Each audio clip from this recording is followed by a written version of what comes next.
बात करेंगे कोलकाता के दुर्गा पूजा की।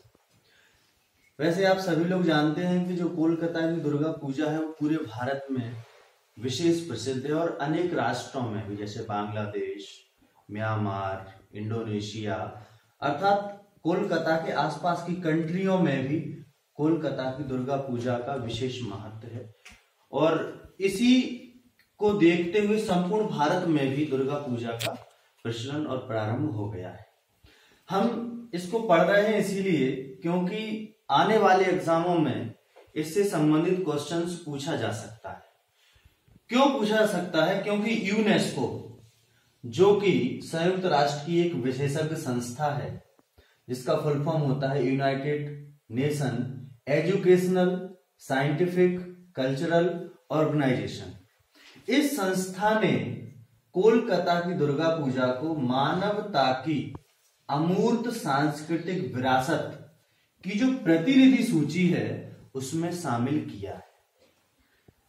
मानवता की अमूर्त सांस्कृतिक विरासत की प्रतिनिधि सूची में कोलकाता की दुर्गा पूजा को शामिल किया। तो पूछ सकता है कि हाल ही में भारत की किस सांस्कृतिक या धार्मिक गतिविधि को यूनेस्को ने अपनी अमूर्त सांस्कृतिक विरासत में शामिल किया?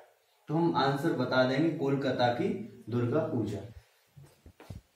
इसका निर्णय जो लिया गया वो यूनेस्को की अंतर सरकारी समिति की बैठक दिसंबर 2021 में पेरिस में हुई थी, वहां पर लिया गया। अब इसकी बैठक पेरिस में ही क्यों हुई? क्योंकि यूनेस्को का मुख्यालय पेरिस में ही है, इस वजह से इसकी बैठक पेरिस में ही होती है। अब भारत की ये पहली अमूर्त सांस्कृतिक विरासत नहीं है, बल्कि इससे पहले भारत के बहुत सारी ऐसी सांस्कृतिक विरासतें हैं जिनको यूनेस्को ने अपनी प्रतिनिधि सूची में शामिल किया है। जैसे रामलीला हमारे यहाँ बहुत प्रचलित है, यह भी सांस्कृतिक विरासत में शामिल है। केरल का एक नृत्य है कुट्टियाट्टम नृत्य, विशेष नृत्य है, सांस्कृतिक रूप से इसका विशेष महत्व है, इसे भी यूनेस्को ने अपनी सूची में शामिल किया है। मेदिवेत्तु रंगमंच, यह केरल का है, यह भी शामिल है। हमारे पूर्वी भारत में एक नृत्य बहुत अधिक प्रचलित है जिसका नाम है छऊ। छऊ नृत्य जो असम में ज्यादा प्रचलित है, छऊ नृत्य को भी इसने अपनी विरासत में शामिल किया है। एक है कालबेलिया लोक नृत्य, जो कि राजस्थान में बहुत ज्यादा प्रचलित है, लोक नृत्य और गायन, इसे भी अमूर्त विरासत सूची में शामिल किया है। इसके अलावा लद्दाख में बौद्ध जप जो होता है वह भी एक अपने आप में अमूर्त है, सांस्कृतिक धरोहर है, इसको भी शामिल किया गया है। इसके अलावा मणिपुर में एक कीर्तन होता है जिसको संकीर्तन कहते हैं, मणिपुर का संकीर्तन भी इसमें शामिल है। और पीतल व तांबे बनाने की कला पंजाब में अत्यधिक प्रचलित है, एक परंपरागत कला है, इसे भी शामिल किया गया। इसके अलावा जो सर्वाधिक महत्वपूर्ण है, कुंभ के मेले, जो 4 जगह कुंभ का आयोजन होता है, प्रयागराज, हरिद्वार, उज्जैन, नासिक, इनको भी यूनेस्को ने मानवता की अमूर्त सांस्कृतिक विरासत में शामिल किया है। अब हम बात करते हैं यूनेस्को है क्या।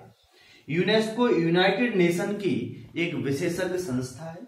इसकी स्थापना 16 नवंबर 1945 को की गई थी और यह जो काम करती है वो सांस्कृतिक, शैक्षणिक, प्राकृतिक, वैज्ञानिक और जो विरासत हैं उनके ऊपर काम करती है, ताकि विश्व में शांति स्थापित की जा सके और जो हमारी महत्वपूर्ण इमारतें हैं उनका संरक्षण किया जा सके, शिक्षा को बढ़ावा दिया जा सके।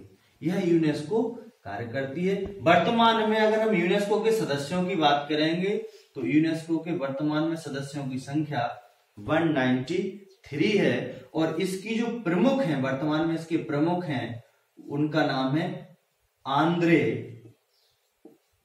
एंजेले।